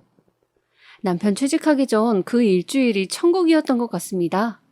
연애 시절로 돌아간 것만 같고 서로 배려하고 자주 웃고 행복이 뭔지 다시금 알아가는 시기였죠. 근데 남편이 취직을 하고 한 달쯤 되니 다른 스트레스가 오네요. 남편이 새로 다닌 회사에 적응하면서 야근과 회식이 너무 많은 거예요. 사실 일적으로 바쁜 거야 충분히 이해할 수 있어요. 저도 일하는 사람인데 그거 이해 못할까 봐요. 근데 남편은 꼭 일하고 돌아오면 피곤하다는 이유로 온갖 짜증을 저에게 퍼붓곤 했어요.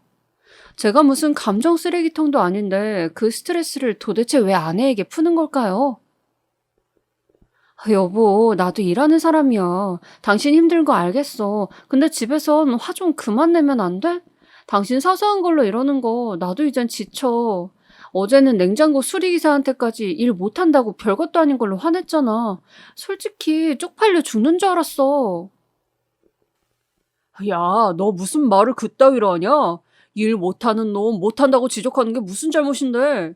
내가 지적 안 해주면 그놈이 딴 데 가서 실수하니까 내가 말해주는 거야. 그리고 내가 언제 화를 냈어? 지금도 내잖아, 지금도. 그건 네가 먼저 시작하니까 그렇지. 답답하다 진짜. 넌 맨날 날 헐뜯기 바쁘지? 그 재미로 살지 너? 남편은 그 뒤로 한동안 삐져서 저에게 말도 걸지 않았어요. 그리고 저를 아주 천하의 못돼먹은 아내 취급하는데 못 봐주겠더라고요. 심지어 밥으로 시위까지 했어요. 일부러 애써 차려놓은 밥 안 먹고 출근하는 식으로요. 정말 초딩, 아니 유딩이 따로 없었습니다. 그러다 결정적으로 제가 임신을 하고 아이를 위해 만삭이 되면서 잠깐 일을 그만두게 되었는데요. 그때부터 슬슬 남편이 저를 조여오더라고요. 자기가 가장이라는 거죠. 저에게 온갖 걸로 시비를 걸기 시작했어요. 심각한 짠돌이로 변해갔고요. 아이 육아용품 사는 것도 눈치를 주더라고요. 너는 왜 중고로 살 생각은 안 하고 맨날 사냐? 아님 좀 얻어 입어. 주변에 친구 없어? 내가 주변에 애 낳은 친구가 어딨어? 내가 제일 일찍 결혼했는데. 없어. 그리고 이건 나를 위해 사는 것도 아니고 우리 애를 위해 사는 건데 이런 걸 아끼면 어떡해? 아껴야지. 그런 것도 우리 집 생활비가 얼마나 된다고 애한테 돈을 팍팍 써. 애는 어차피 알아서 크게 되어 있어. 그리고 글자도 못 읽는 애한테 동화책은 왜 벌써부터 사는 건데? 그런 돈도 좀 아껴라, 아껴. 아, 맞다. 말 나온 김에 다 하자. 너 저번에 시장에서 옷 샀더라? 어차피 애 돌보느라 밖에 나갈 일도 없는데 옷은 뭐하러 사냐? 네 옷 긁을 돈 있으면 남편 속옷이나 사줘라. 사치하지 말고. 뭐? 사치? 내가 무슨 사치를 한다 그래? 나 1년 만에 옷 처음 샀어. 그것도 살까 말까 100번은 고민하다 산 거라고. 걸레짝 같은 옷만 입고 다니면 애 보기에도 안 좋으니까. 당신은 회사 간다고 몇십만 원짜리 옷을 그것도 백화점 브랜드로만 턱턱 잘도 사면서 내가 옷 좀 샀다고 그걸 사치라 그래? 남편은 자기가 번 돈으로 제 옷 사는 거 하나 보지 못했어요. 그걸 사치라고 하더라고요. 남편 대학생 때 그렇게 혼자 돈 벌면서 아둥바둥했던 건 생각 못 하는 건지. 저는 맹세코 제가 돈 벌 때 남편 사고 싶다 하는 거 안 사준 적이 없어요. 책이 필요하다 하면 책을 사주었고 취직에 면접 때 필요한 정장도 비싼 걸로 해주었어요. 그러면서도 생색 한 번 낸 적이 없죠. 오히려 내 남편 사주는 건데 제 거 하나 더 아껴가면서 사주곤 했어요. 근데 그렇게 말하니 너무 속상하더라고요. 그래서 그날은 아이를 데리고 못 참겠다 싶어 친정으로 가버렸어요. 남편이 뭐라 그러던지 말던지 친정에라도 가 있어야 제가 숨이 트일 것 같더라고요. 친정엄마는 제가 갑자기 오자 놀랬는지 무슨 일이냐 물었어요. 무슨 일은 아무 일도 없어. 없긴 없는 애가 목소리가 다 죽어가? 너 김서방이 힘들게 하는 거지? 김서방 바람 펴? 엄마 무슨 그런 오바를 해. 아니야 그런 거. 좀 싸웠어 그냥. 엄마는 제가 살이 쪽 빠졌다며 계속해서 걱정하셨어요. 아빠도 말씀은 없으셨지만 은근히 신경 쓰시는 눈치가 분명했죠. 제가 자는 사이 두 분의 목소리가 방문 틈 사이로 들어오는데 괜히 청순맞게 눈물이 나더라고요. 김서방이 잘못한 게 분명해요. 아이고, 그러니까 내가 결혼 일찍 하지 말랬더니 왜 저리 일찍 시집을 가선? 아휴, 내 속이 다 썩네. 옛말에 자식 문제가 제일 어렵고 힘들다더니 그 말이 딱 맞아. 아휴, 그러니까 말이야. 아니 근데 무슨 일이 있었던 건지 말 안 해? 내가 김서방한테 전화해볼까? 아니에요, 됐어요. 그럼 또 부부 사이에 싸움만 생기지. 우린 빠져있는 게 상책이에요. 엄마 말대로 내가 왜 시집을 일찍 가 이런 고생을 하는지 제 선택이 너무나 후회가 되어 그날 아기를 꼭 껴안고 눈물을 뚝뚝 흘렸습니다. 그리고 친정집을 나와 마음이 좀 추스러들었을 때 다시 집으로 들어갔는데요. 제가 들어오자 남편은 이제 왔냐며 저를 비웃으려 들더군요. 아예 거기서 살지 그랬냐면서요. 그래서 대꾸 없이 들어가 아이 봐주고 그렇게 남편이 있는 듯 없는 듯 애한테만 집중하며 보냈어요.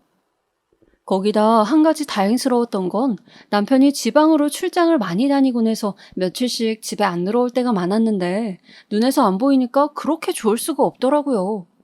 가끔 저희 집 오는 친구들이 너네 아기 낳고 어때? 사이는 좋아?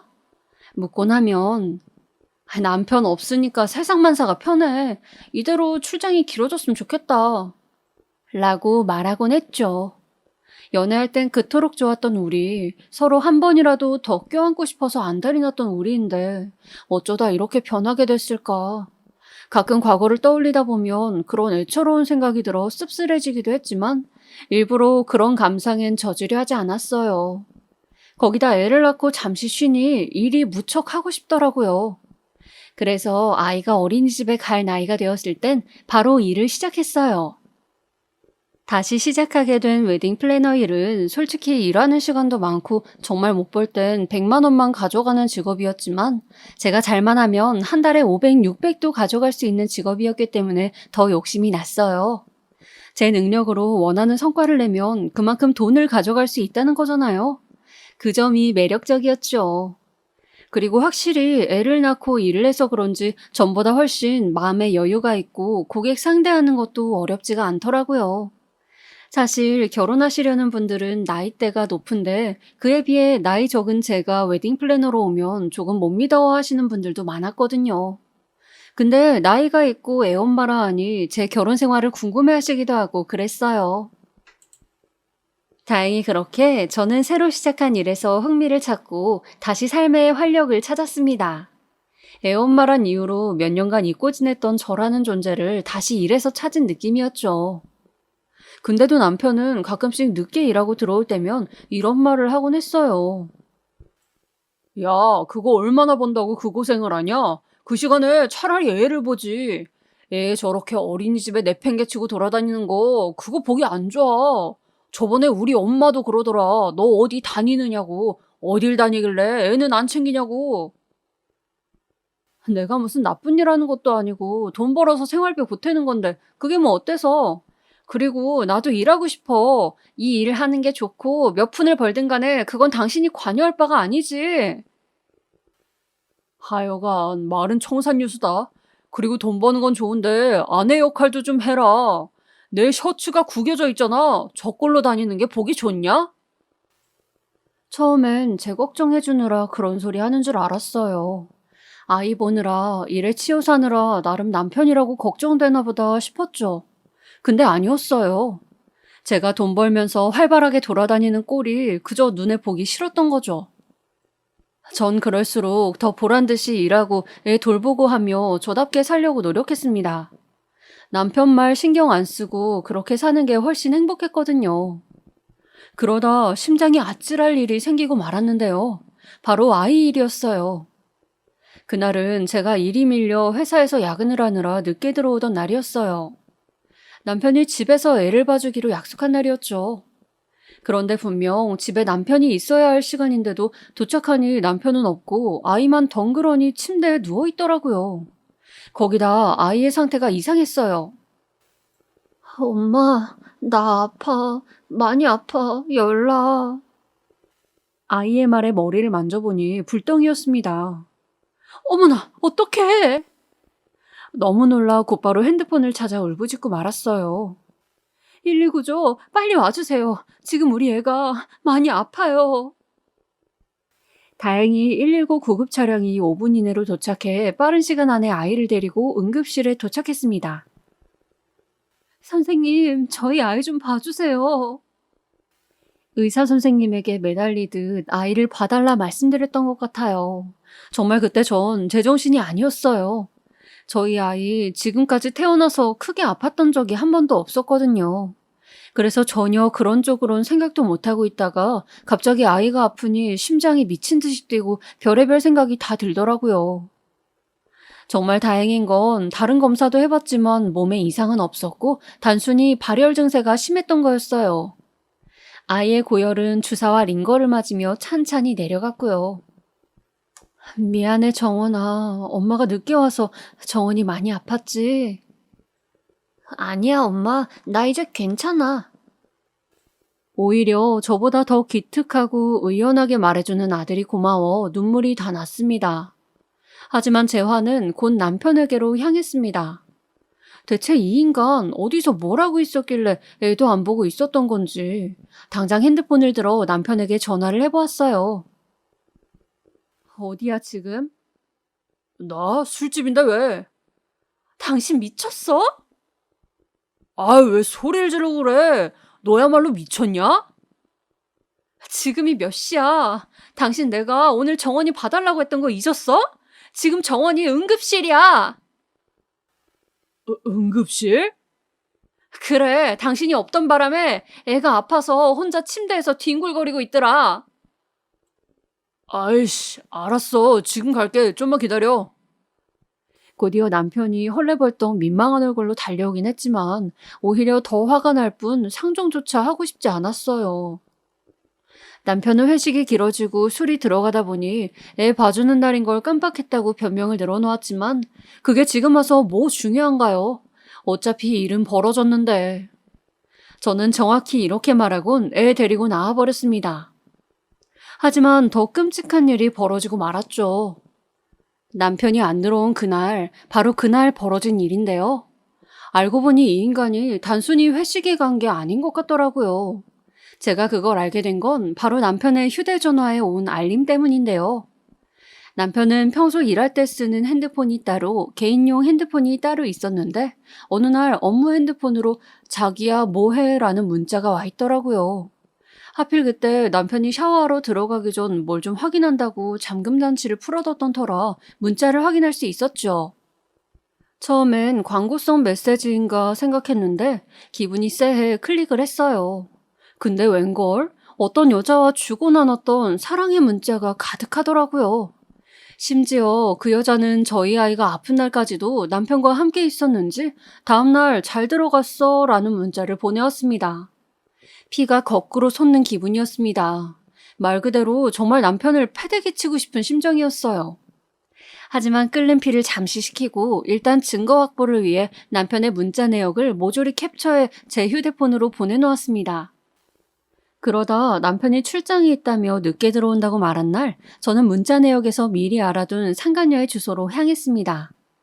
그리고 그 집 문 앞에서 남편을 기다렸습니다. 1시간 정도 기다리니 남편이 상간녀와 함께 마트에서 장본 짐을 가지고 손을 꼭 잡은 채 계단을 걸어 올라오더라고요. 저를 보자마자 흠칫 놀라 짐까지 떨어뜨리시고요. 뭘 놀라니? 웃기게도 남편은 상간녀를 보호하려 들었어요. 여긴 어떻게 알고 왔어? 어떻게 알고 왔긴 당신 보러 왔지. 상간녀가 어떻게 생겼는지도 보고. 근데 예쁘게 생겼다. 어리고. 실제로 본 상간녀는 어려 보였습니다. 상간녀 역시 남편 뒤에 숨어 저를 흘깃흘깃 쳐다보는데 유부남인 걸 알면서도 만나는 그 심보 역시 너무 괘씸하더라고요. 하지만 어쨌건 그 여자 상대로도 소송을 걸 생각이었으니 마음을 애써 진정시키고 말을 이어나갔습니다. 야, 너는 애가 아픈 날에도 전현을 만나고 있었더라? 나한텐 회식이었다며. 회식이 아니고 불륜 파티였네. 너 대단하다 진짜.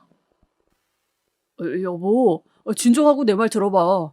그래, 내가 바람핀 건 맞아. 근데 내가 너를 과소평가했어. 너가 이런 미친놈인 줄 알았으면 진즉에 때려잡았을 텐데.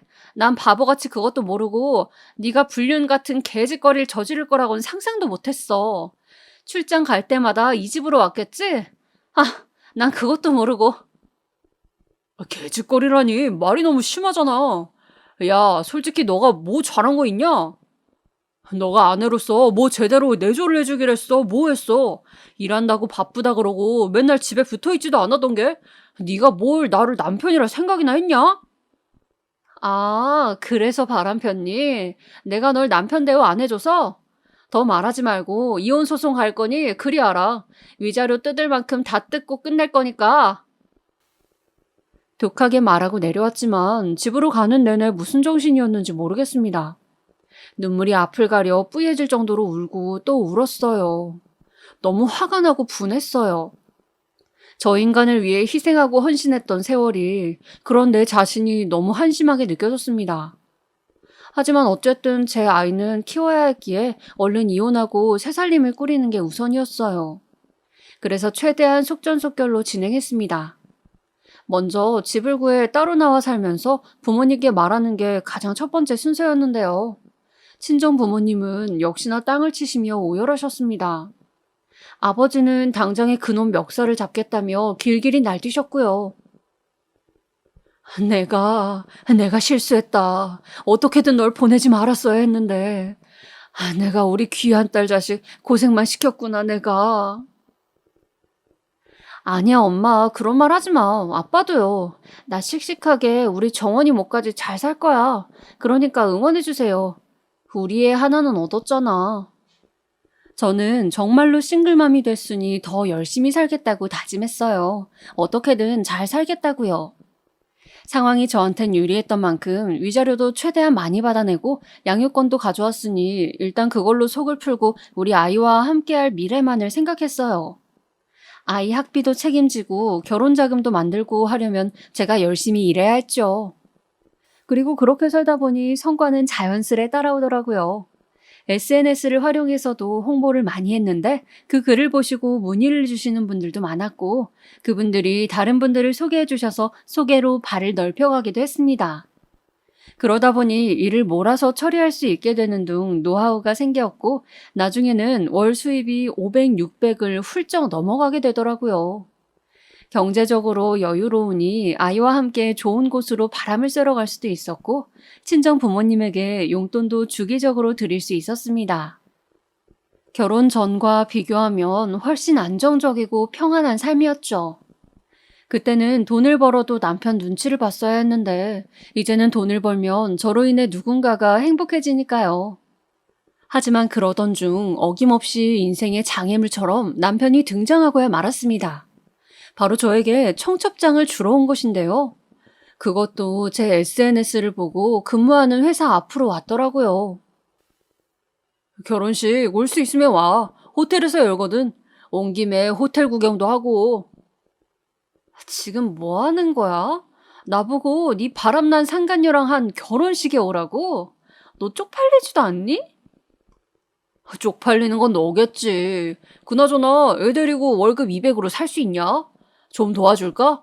내가 주는 양육비로도 사는 거 퍽퍽할 거 아니야. 니네 친정이 돈이 많은 것도 아닌데 듣자니 너 친정에 얹혀 산다며. 얼마나 살기 힘들면 친정에 사냐? 내가 마음이 다 안 좋더라. 저는 그 자리에서 남편이 준 청첩장을 찢어버리고 말했습니다. 다신 내 눈앞에 나타나지 말라고. 한 번만 더 나타나면 가만두지 않겠다고요. 그러나 전 남편은 그 말에 실실 웃기만 할 뿐이더군요. 전 남편이 왔다 간 이후로 저는 물도 마시지 못한 채 속을 삭히고 있었어요. 근데 제 이야기를 들은 친구가 이런 얘기를 하더라고요. 흥신소에 문의해보는 건 어때? 한번 제대로 알아봐. 친구 말을 듣자 정말 상간녀에 대해 제대로 알아봐야겠다는 생각이 들었어요. 사실 불리는 건 하긴 했지만 둘이 어떻게 만났고 그런 건 하나도 몰랐거든요. 그래서 문의를 했어요. 꽤 많은 비용이 들어가긴 했지만 철저하게 알아내기 위해서였으니 전혀 아깝지 않았어요. 그 결과 제가 흥신소로부터 받아본 정보는 충격적이더라고요. 둘은 이미 만난 지 5년이 넘은 관계였어요. 남편의 직장에 사무보조로 들어왔던 때부터 만남을 이어왔다고 하더라고요. 거기다 남편이 여자에게 집을 해주었는지 남편 명의의 빌라에 여자가 살고 있었고요. 한마디로 제가 가서 깽판 쳤던 그 집이 남편이 사준 집이었던 거죠. 언젠가 생활비가 너무 비어 남편에게 물어본 적이 있었는데 시어머니 허리 디스크 수술비로 돈을 좀 보태드렸다 하더니 개뻥이었던 거였어요. 자기 시어머니까지 동원해 거짓말을 하다니 진짜 한심했습니다. 게다가 정말 충격적인 사실은 그 다음에 있었는데요. 바로 상간녀에 관련된 거였어요. 이 여자 사기꾼이더라고요. 일명 꽃뱀이라고 하죠. 돈 많은 남자 뜯어 결혼하는 그런 여자들이요. 유흥업소에서 일한 경력이 있었고 이미 그걸로 한번 사실혼 관계였던 남자까지 있었더라고요. 저는 전 남편이 그런 걸 알고 있을 리 절대 없을 거라 생각했습니다. 그래서 쾌감의 미소를 지으며 전 남편의 결혼식장으로 향했습니다. 제 얼굴을 알아본 몇몇 사람들은 놀라기도 했고 특히 시어머니는 충격받으신 얼굴이셨어요. 저는 식이 시작되기 전 전 남편에게 다가가 조용히 서류 봉투 하나를 건넸습니다. 네 상간녀에 대한 이야기야. 잘 읽어봐. 뭔 수작질이야. 여길 진짜 오면 어떡해. 당장 나가. 읽어봐. 전 남편은 제 말에 머뭇거리더니 자기도 뭔가 찜찜한 게 있었던지 찬찬히 서류들을 읽어나가기 시작했어요. 얼굴은 새하얗게 질렸습니다. 그리곤 그걸 보던 저는 이 똑같은 서류 봉투를 시어머니에게도 전해드린 뒤 나왔죠. 나중에 듣기론 식이 진행되기도 전 결혼식은 파토가 났다고 합니다. 전 남편은 그 충격 때문이었는지 회사를 나와 몇 년 방황하다 자기 회사를 차렸는데 그것도 망해 고시원 신세를 지낸다 하고요. 참 세상 일 알다가도 모르죠. 대신 저는 행복하니 그걸로 됐습니다. 제가 한 짓 좀 나쁘긴 했어도 잘한 거 맞죠? 사실 이렇게 속풀이하듯 글 써본 게 얼마만인지 쓰면서 우울하기도 했고 재밌기도 했네요. 긴 이야기 들어주셔서 감사하고 많은 댓글 부탁드릴게요. 아, 그리고 남편의 불륜 현장을 직접 미행하기보다는 흥신소나 전문적인 업체를 고용하실 걸 추천드려요.